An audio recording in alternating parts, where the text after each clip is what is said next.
Welcome back, everybody. Welcome to week 2 of studying economics. I hope your first week at university went as well as it could go under the current circumstances and situation.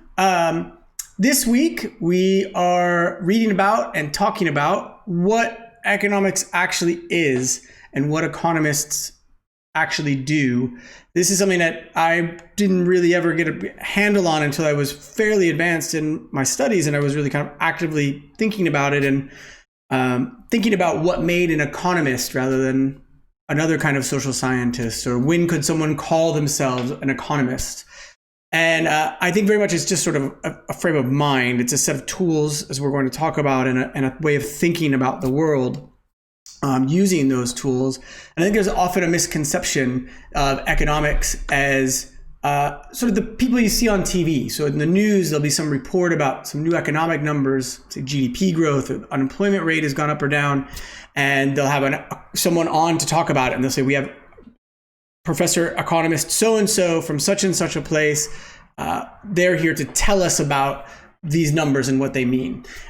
Or maybe forecasting, predicting what those numbers will be next week, next month, something like that. And that's sort of where the public face of economics. And I think a lot of people think that's what economists do. And certainly some economists do that, but most economists don't do that. Most people that work as economists do many, many, many other things. And I think the thing that ties us all together is the set of tools that we use and the way we think about the world. And that's what we're going to talk about over the course of these 2 lectures, and that's what the readings are about this week. So these are the takeaways. As I said, each week I like to just have 3-4 things that if you only remember a couple things from this week, a year, 3 years, 10 years from now, I would hope that it's one of these things. These are the main points that I'm trying to communicate to you, and we'll talk about why I think these things are important over the course of the lecture. So these are the takeaways for today or for this week. Now, I don't know if you guys saw this. There's a TV show, this was a couple of years ago now, hosted by University of Manchester's own Professor Brian Cox, who's a brilliant communicator, a wonderful sort of public scientist. And he had this show that he hosted called The Wonders of the Universe.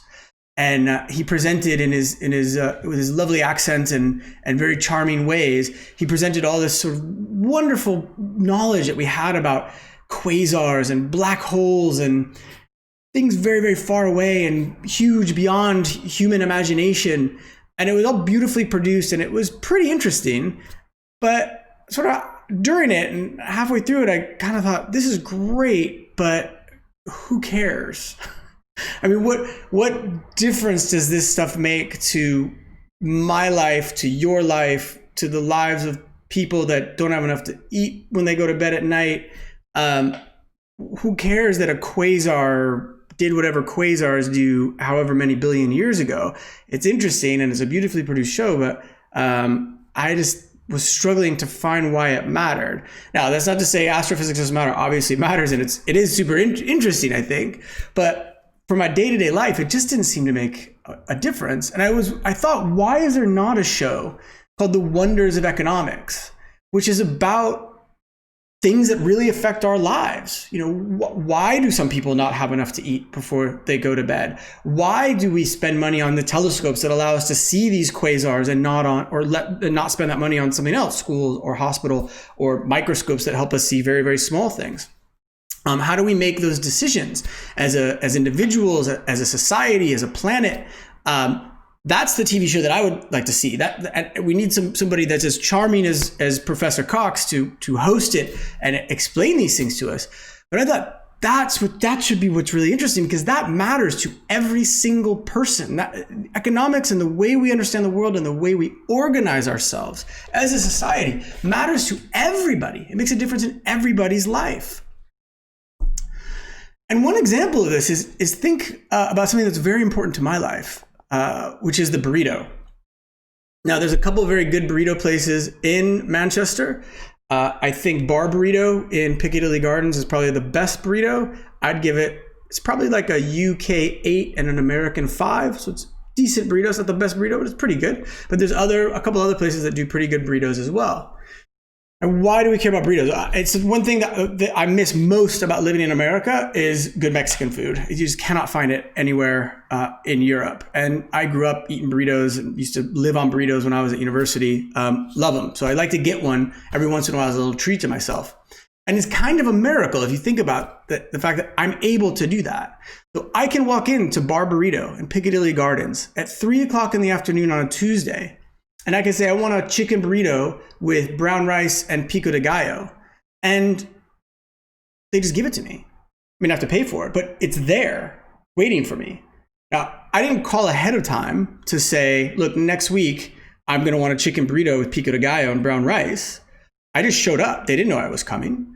They had no idea I was going to order that. They knew maybe they thought Peter comes every Tuesday, but maybe they didn't know I was going to order a chicken burrito with brown rice and pico de gallo. So how could it be that little old me can walk in off the street at any time during business hours and order whatever I want from the burrito restaurant, assuming it's burrito related, and they just have it there waiting for me? I mean, that's really kind of a miracle, isn't it? Nobody told them I was coming. They didn't have a model that told them I would be coming. There's nobody in charge of burritos that told me, Peter, today is your day to get a burrito because they have one waiting there for you. I just walked in, essentially randomly, and they had this pretty complicated food waiting for me. Think about all the things that had to happen for that burrito to be sat there. Somebody has to grow wheat. Somebody has to have a recipe for tortillas, or tortillas, as British people like to call them. Somebody has to raise chickens. Somebody has to grow tomatoes. Someone has to butcher the chickens and package the chickens and ship them. Same with the tomatoes and the tortillas. Someone somewhere else has to grow rice. Someone has to come up with a recipe for how they make the chicken at Bar Burrito. Someone has to have the resources to start a business, to start Bar Burrito. So we have to have a functioning financial system that allows someone to borrow capital up front so that they can open a restaurant. There have to be employees. There have to be people willing to work at a wage that makes sense for Bar Burrito to pay so that they can still turn a profit, but the workers are happy earning the wage that they're earning. You need managers that have some expertise in how to run a burrito restaurant. You need customers to come in at a sufficient rate and buy burritos so that when I show up, they're still open for business so that I can get my burrito. All of these things have to happen. For me to go in on a Tuesday afternoon at 3 p.m. and get a chicken burrito with brown rice and pico de gallo, if any of those things fails, it's not going to be there when I decide that I want something to eat. Think about how amazing that is.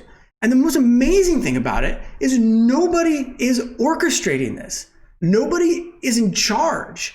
Nobody has sat at the top of the burrito pyramid globally and engineered all of this stuff to take place. But it happens. Somehow it happens. All these decisions, from the tiniest decision about how much salt to put in the tortilla recipe to a larger decision about how to regulate a financial system so that small businesses can get loans when they need them, all of those things have to happen for the burrito to show up in my belly. And that's really a miracle to me. That is really miraculous that happens. You can go through the process, just the process of where the money would have to come from to get the burrito, to say nothing of the chicken and the wheat and the rice and the tomatoes and the employees, etc. The miracle of it is that it is not guaranteed. There's no promise that that's going to happen. It's not inevitable that our society would work in such a way that burritos would just appear when we need them to appear.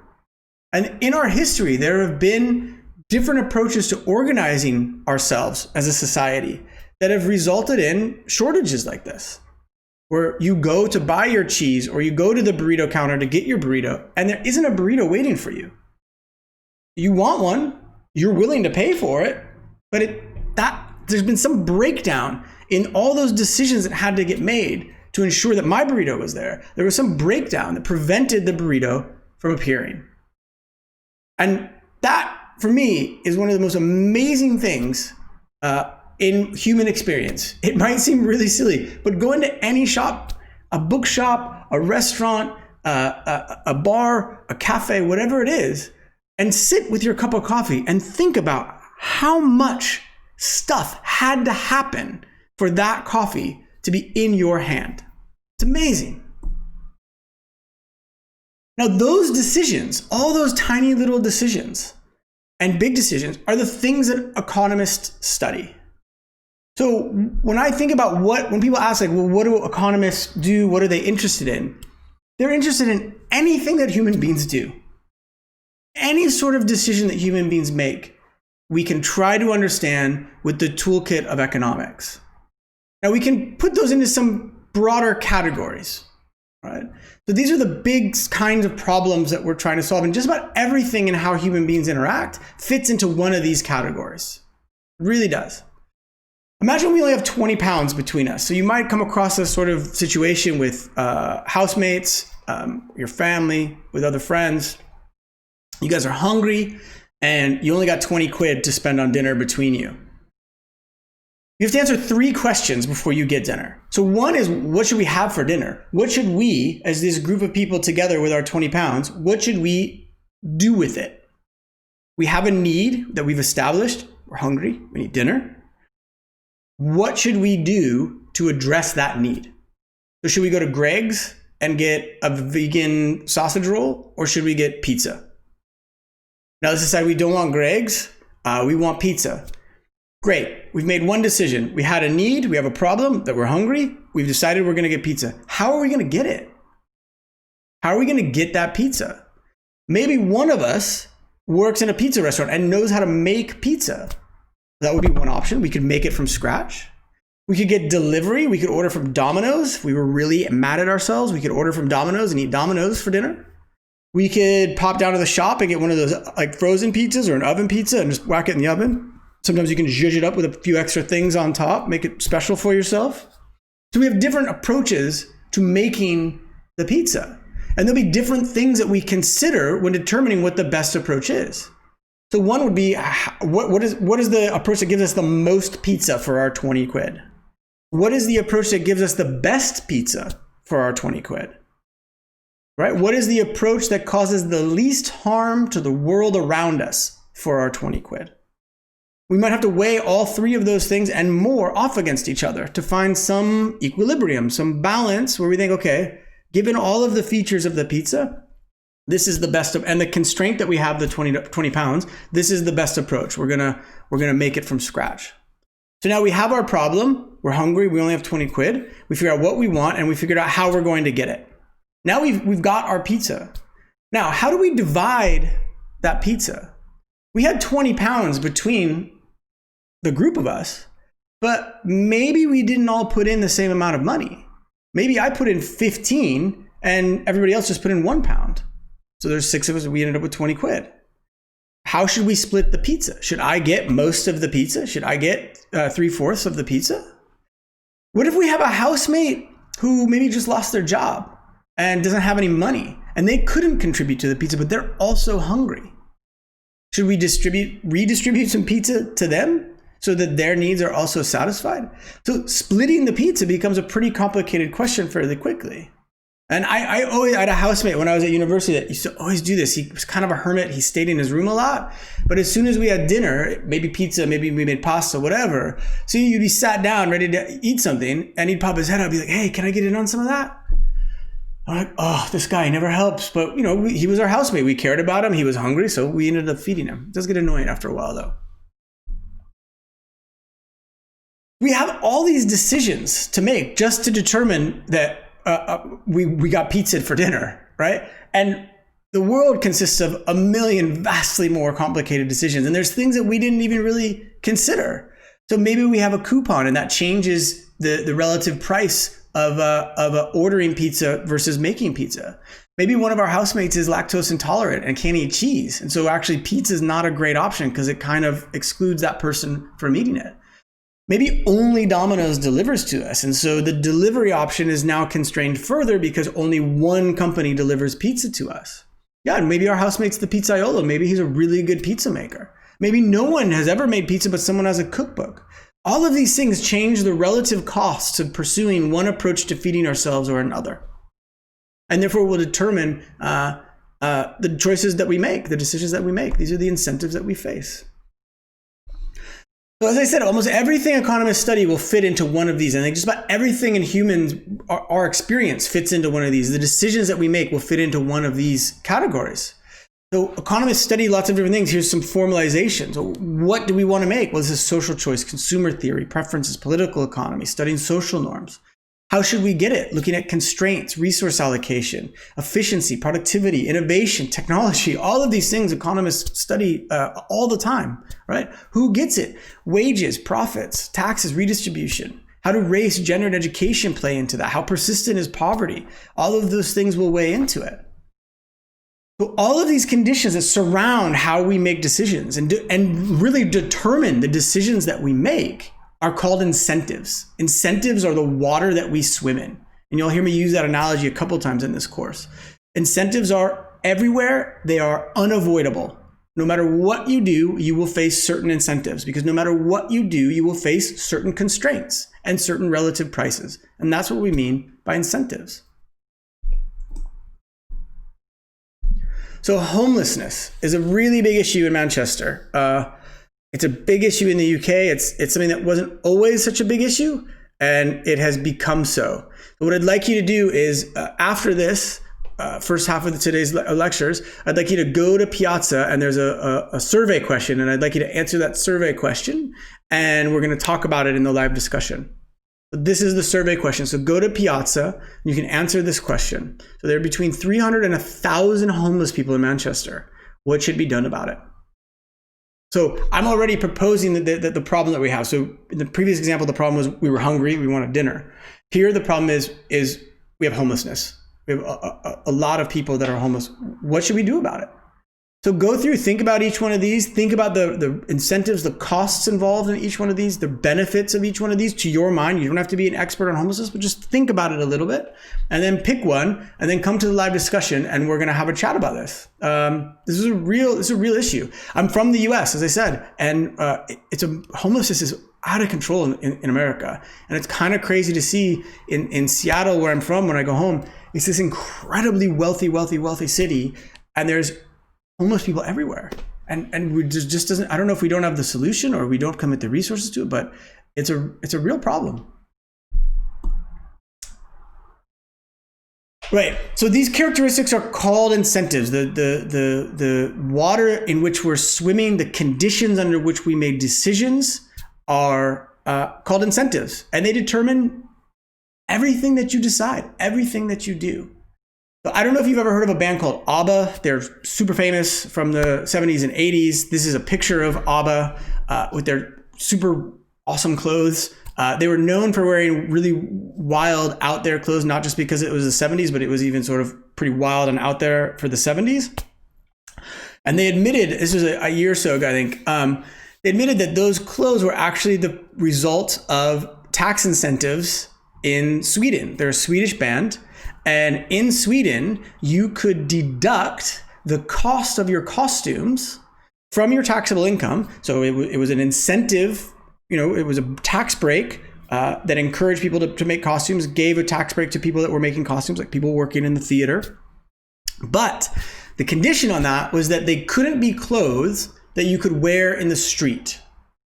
So you can see the government's thinking, right? They don't want people to just exploit this tax incentive and deduct the cost of clothes from their taxable income. They want to be able to deduct the cost of costumes from taxable income. And so to make that distinction, they said your costume cannot be something you wear in the street. So ABBA wore these crazy clothes, not because they were sort of wild, avant-garde artists, but because there was an incentive to do so. They could deduct the cost of these from their taxable income. So this was a nice carrot to encourage people to spend money on costumes, but it also created an incentive to wear really wild and out there clothes. So this is one example of how incentives determine the things that we do, and often in ways that we're totally blind to. Now, incentives can be really complex, and a lot of what economists do is study these incentives, because we're studying how people make decisions and the decisions that people make, and therefore we're studying the incentives in place. And incentives don't always do what our intuition suggests they might do, or what we want them to do when we decide to change incentives. So two examples. So one is a price for plastic bags. So in the last few years, many countries have actually introduced a small charge for plastic carrier bags like you get from the supermarket. And this has had the desired effect. So even though it's just it can be a 2p or a 5p charge, really not very much money, right? Pretty nominal. You would think people maybe think, oh, it's only 5p and I forgot a bag, so I'm going to take my bag. I'll buy a bag for 5p. It doesn't cost me very much. There's actually been a huge reduction in the amount of plastic bags that people are using, which is great, right? Less rubbish, less plastic in our landfills.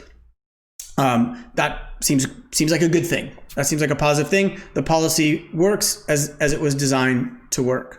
So you might think, oh, this is great. If we put a price on something, we increase the cost of that to people, and people will do less of that thing. And that would be very intuitive. That would be very what sometimes people say is basic economics. And there's nothing basic about economics. But people say, look, you increase the cost of bags, so people use bags less. Brilliant. Great. Easy. So another example of this is a school. A school introduced a charge, a small charge. I think it was five. It was in Israel, I believe. It was $5 or something. It wasn't very much money, more than 5p, but it wasn't much money. The charge was for parents that came late to pick up their children from school. Because the school was bearing a real cost, right? If the parents don't show up, the teachers can't just leave. They got little kids there, so the teachers have to stay late. So the school thought, this worked for the bags. If we increase the cost of parents coming late, parents will come late less. We've introduced this small charge. We've increased the cost of coming. So that's an incentive for them to show up on time to pick up their children from school. Now, what happened was really interesting. It actually led to quite a famous paper in economics. It did not lead to parents coming on time. In fact, it did the opposite. Initially, parents started coming on time more, but very quickly, they started not just coming as late as they were before, but coming even later. And the question is why? What happened? Well, it's all about how you conceive of this charge. So one could think, well, this is a penalty. And this has raised the cost to me of coming late. And so I want to come on time so I don't have to pay this charge. That would be very sensible. Another way that parents were clearly thinking about it is, this is pretty cheap babysitting.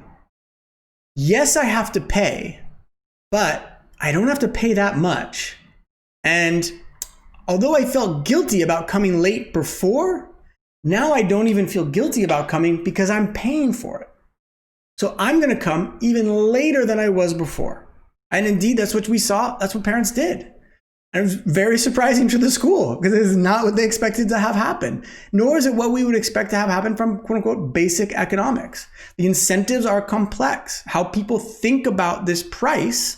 So the 5p price for the bag, or say a $5 price for coming late to pick up your kids, you think of those things in different ways, and how you conceive of them changes how you respond to that change in the incentive. Both increase the cost, but how you conceive of that cost makes a difference.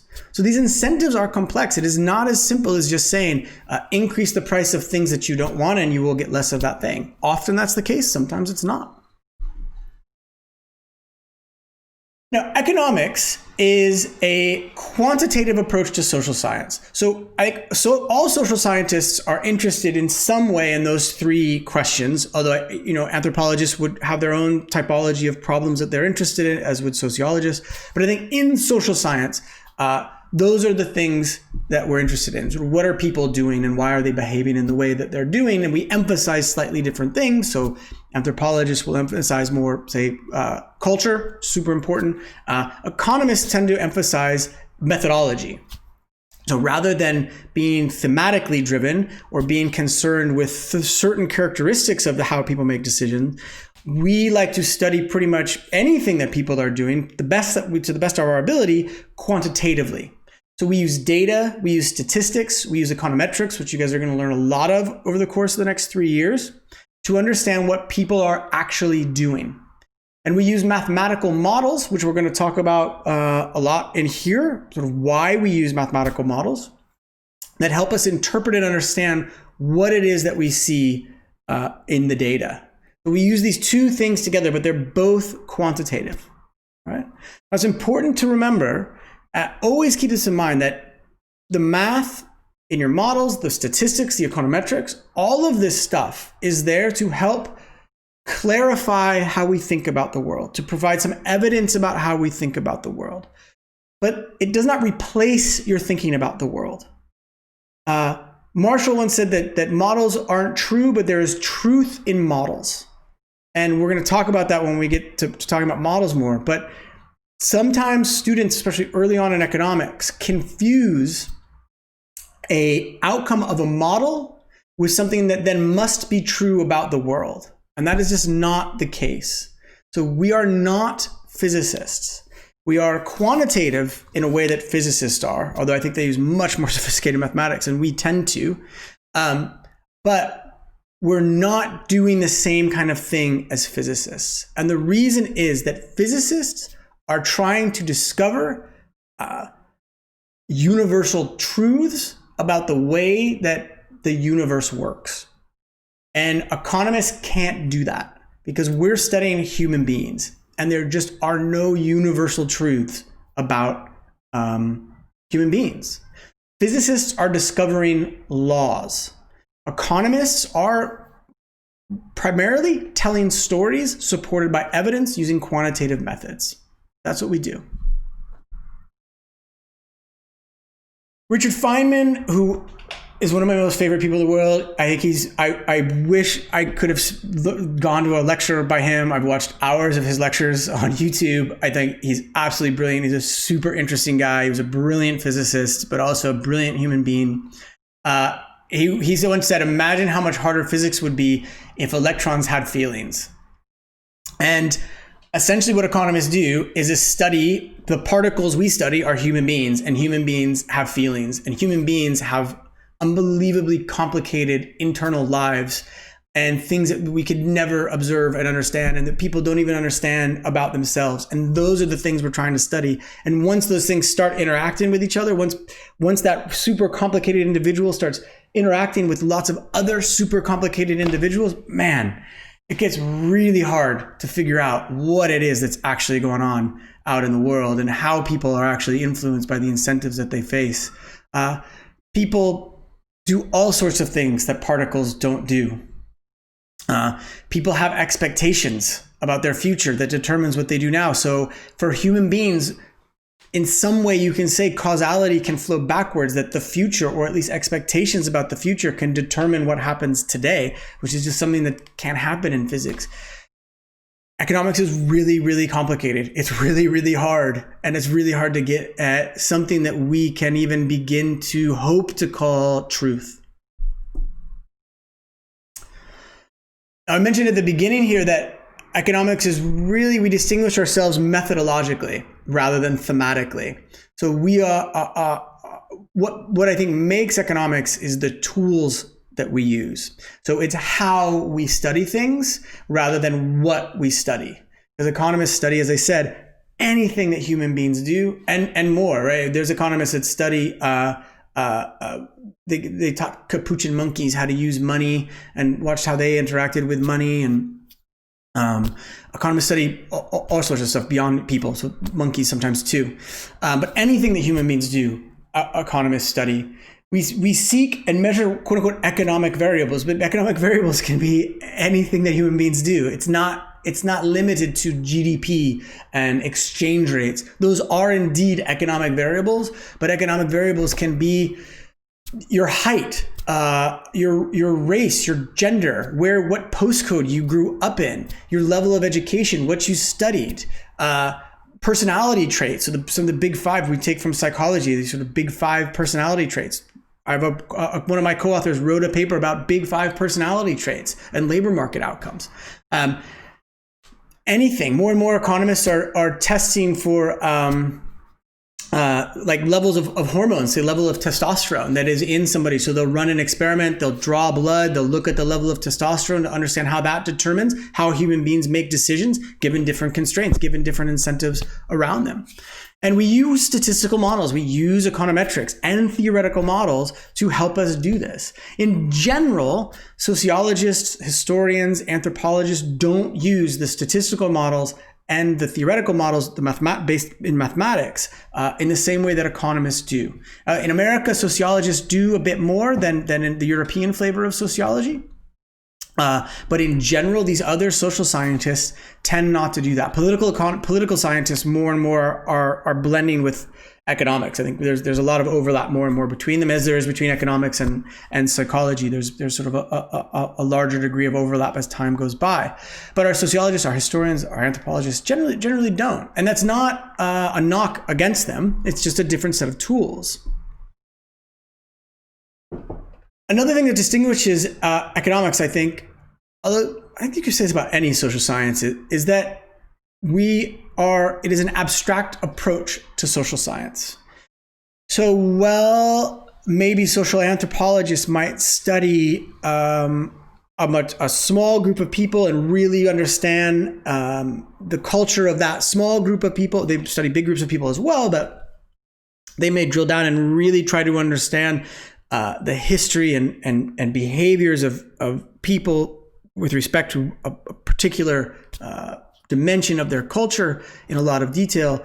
Economists tend to abstract. We tend to want to move in the direction of physics, where I think too much so sometimes, want to discover some universal law of human behavior. And I genuinely believe that those do not exist, and we can never do that in social sciences. But I do think economists sometimes are pushing at least that direction. We're trying to move that direction, even if the ultimate goal is unattainable. Another reason is that economies and people, as I said, are super complex. Individuals are super complex. The interaction of those individuals is immensely complex. To study something like the British economy with 35 million workers and 5.5 million businesses and 160,000 charities, so many households, so many people, to study the interactions of all of those things, we have to abstract. And by abstract, I mean build a model. A lot of what you're going to do, even in your first year micro macro courses, is going to be modeling and solving models. And what I really want you to understand through this course is why we model, what the point of the modeling is in the first instance. And the point of the modeling is an abstraction. It is not the discovery of truth. It is an abstraction to help us gain some insight into some particular aspect of the economy that we're interested in. So this was the first takeaway for today. Economics is a social science. It is not the social science. It is, I think, the dominant social science. So there is a government economic services in the UK. There's not a government sociological services, probably to our detriment. But economics is very influential. Economists, when you have economics on your degree, it does buy you some cachet. You are expected and to have a particular level of expertise about social science. But we are not the only social science, and it behooves us to appreciate the insights that come from other social sciences, because we can't really make decisions at a social level without input from the other social sciences, even though economics seems to be the dominant one. And I think we hurt ourselves by not considering and not appreciating and not seeking the ideas and advice from our colleagues in the other departments. If it was up to me, we would have no social science departments. We would just have social scientists working together trying to solve these. Now, the nice thing about economics is, because it's quantitative, and this might be my bias because I'm an economist, because it's quantitative, I think it provides a level of rigor in social science that perhaps the other disciplines aren't always capable of. Sometimes they're more capable of it, but aren't always capable of. And we'll talk about this when we get to modeling, but I think it creates a more credible approach to social science sometimes to use quantitative methods, because they are more likely to be falsifiable than a lot of qualitative methods. Now, this quantitative approach can do lots of really, really cool things. So my favorite thing that the quantitative approach can do is it can really measure causal relationships, which I don't think any other social science can do to the same level of certainty that as economists can, to really measure whether X causes Y and how much how the size of that causal effect. But we can also miss a lot. So a few examples. Drug legalization. As an economist, I can give you lots of evidence about why the legalization of drugs is a fantastic idea. In Portugal, they pursued a different strategy of dealing with the problem of drugs in that they reframed it. It is no longer a criminal issue, it is a public health issue. So they essentially legalized all drugs, because they no longer thought of drug addiction as a crime. They think about drug addiction as a health issue, and therefore you address it with a different set of tools. In this graph you see here, you have these two lines going up. So the solid line is data from actual Portugal. So this is the number of deaths from drug overdoses. And the dotted line is something that we call a synthetic Portugal. So this is a method that we use in economics called a synthetic control, which allows you to make some causal inference to say, did this change in policy cause a reduction in the number of deaths from drugs? So what we say is the synthetic Portugal and the real Portugal seem to be lining up pretty good here. This vertical line is when they brought in the new approach in Portugal. They changed from being a criminal, drug use from a criminal to a public health issue. And you see right away, a big drop in the number of deaths from drug use. So why? Well, if you're addicted to drugs, say you're addicted to heroin, you have a big disincentive to seek help because you're breaking the law. You've committed crimes and you could be punished for that. By changing how they approach drug addiction in Portugal, now if I'm addicted to heroin, I think, oh, I'm addicted to heroin. Maybe I don't want to be addicted to heroin anymore. I can go to the hospital without fear of imprisonment. I can go to a hospital and seek help and get treatment and hopefully get away from that. So this is pretty convincing evidence that this change in the law caused a big decrease in drug deaths. And we should hopefully all agree that people dying from drug overdoses is a bad thing. We'd like to avoid it. So this suggests drug legalization is a good approach for reducing drug deaths. Okay? I think legalizing all drugs, applying a tax to it, using the money raised from that to help with treatment and help fund other healthcare programs and drug education. As an economist, this is a fantastic idea. As an economist, all the evidence says we should legalize drugs. Now, as a human being, as a member of this society, take off my economist hat for a minute. And really, you can't take the hats off. You're always wearing both hats. And a question that economists can't answer for us as a society is, do we have a responsibility to protect people from themselves? And that we should not condone behavior that is harmful. So drugs can be very harmful to the person that is addicted. It can be harmful to the people in that individual's life. It can be harmful to society more generally if that addiction leads to crime, other forms of crime, maybe violent crime or burglary or something like this, so that they can fund a drug habit. Should we as a society say, yes, that kind of behavior, using drugs, is an acceptable thing. That is a good thing. If you decide you want to do that, that's your business. That's something that economists can't say. You probably have an opinion about that. I have an opinion about that. But there's nothing in the data. There's nothing in this decrease in deaths that answers that question.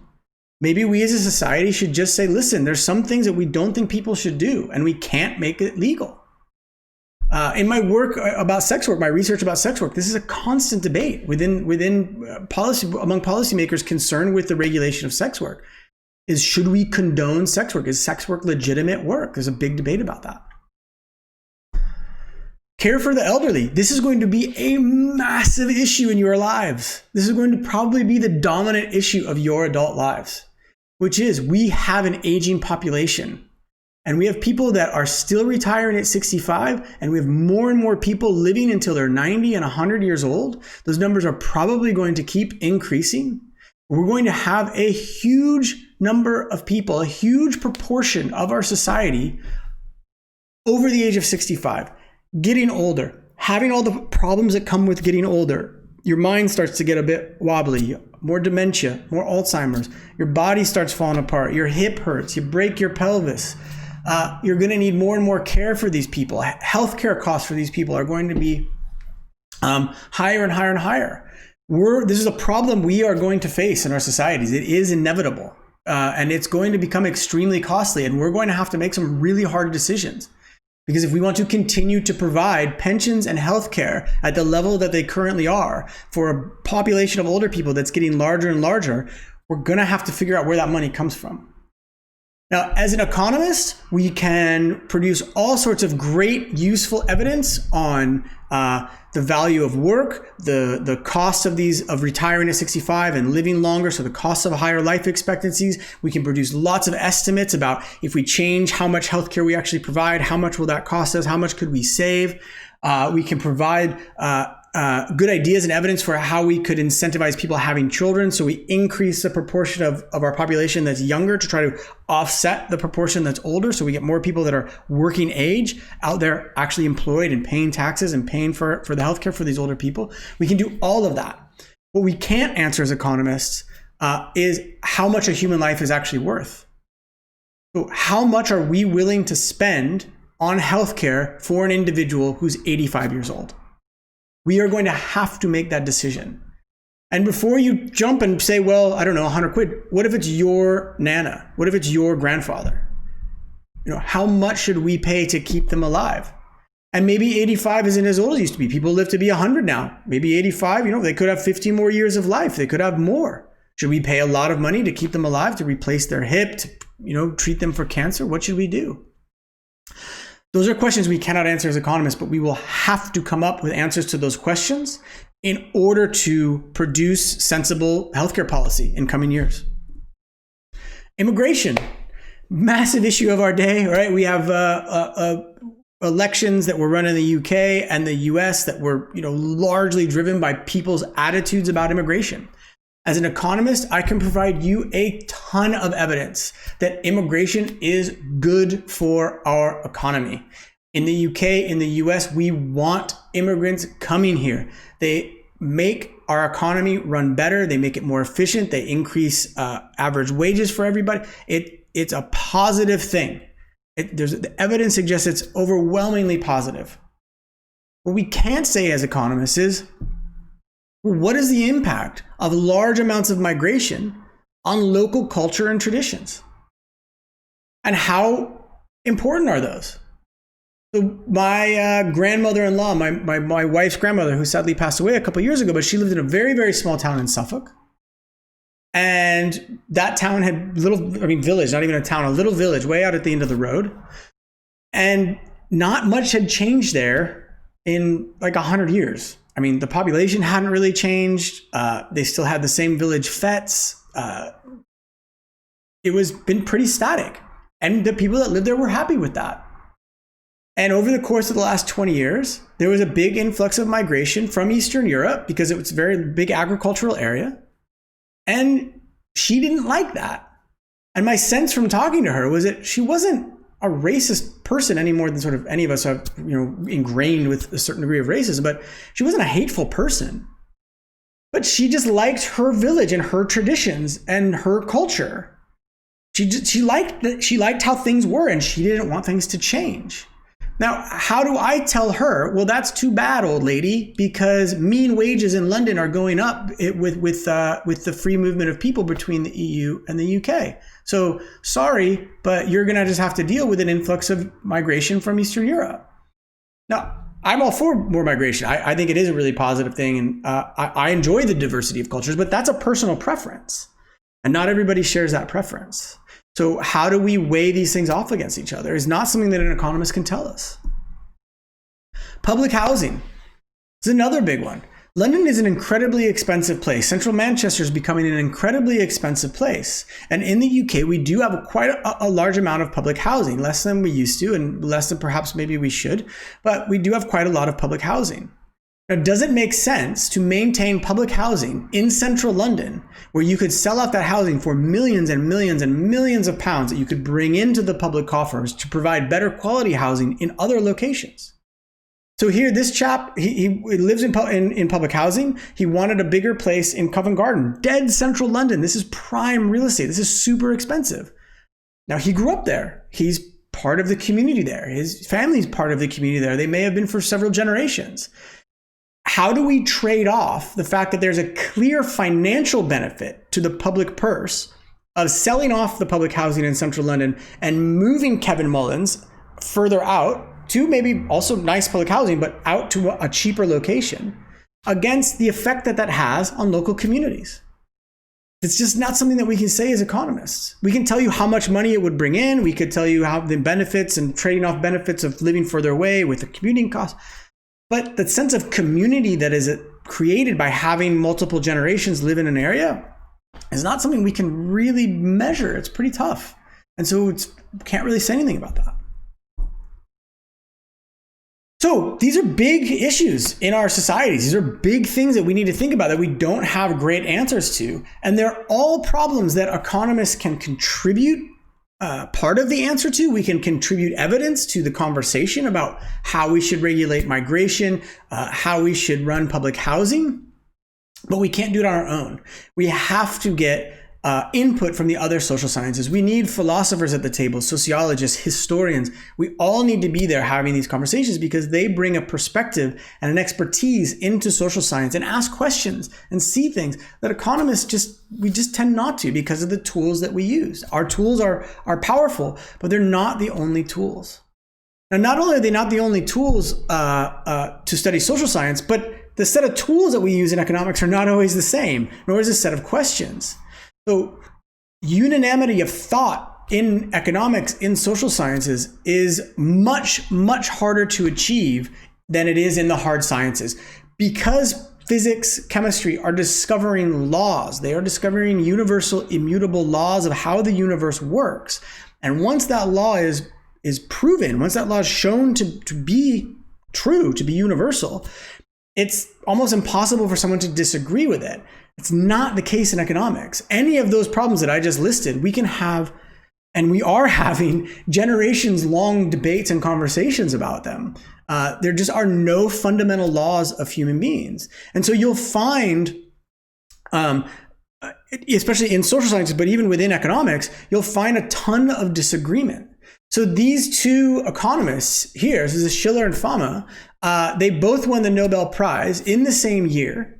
And they won the Nobel Prize together for saying things about how markets work that are mutually incompatible. I mean, they said polar opposites. So Fama invented something called the efficient market hypothesis, and Schiller said, well, that's nonsense. It's not true. And his theories show there is no such thing as the efficient market hypothesis. It's not supported by any evidence. So they said two things that were diametrically opposed, and they won the most prestigious prize in our discipline in the same year. I think that's a great illustration of just how diverse thought is even within economics. But if you go to the chemistry department, there's not like, well, those are the classical chemists and the wizards are over there. You don't go to geography and think that, well, there are the geographers and the flat earth geographers in the next office over. They don't have that kind of disagreement. There are certain things that they all agree on. And in economics and social science more broadly, there just aren't really things that everybody agrees on. It's kind of always a debate and always a conversation. And that's why I think it's really important for you all to get involved in those conversations now as first year students. Like, start with the debate, start in getting involved, start asking questions, start challenging even the most senior professor. Go and talk to them. I think the most important feature of an economist's toolbox, in addition to all these quantitative tools, is nuance, is humility, is always acknowledging, I could be wrong. I think this is true. I think this is what the evidence is telling me, but I could be wrong. I might be missing an important part of the story. Okay, that is the end of part one. Take a break. We'll continue in the next video talking about the rhetoric of economics and the language that we use in economics and what economists do and don't do.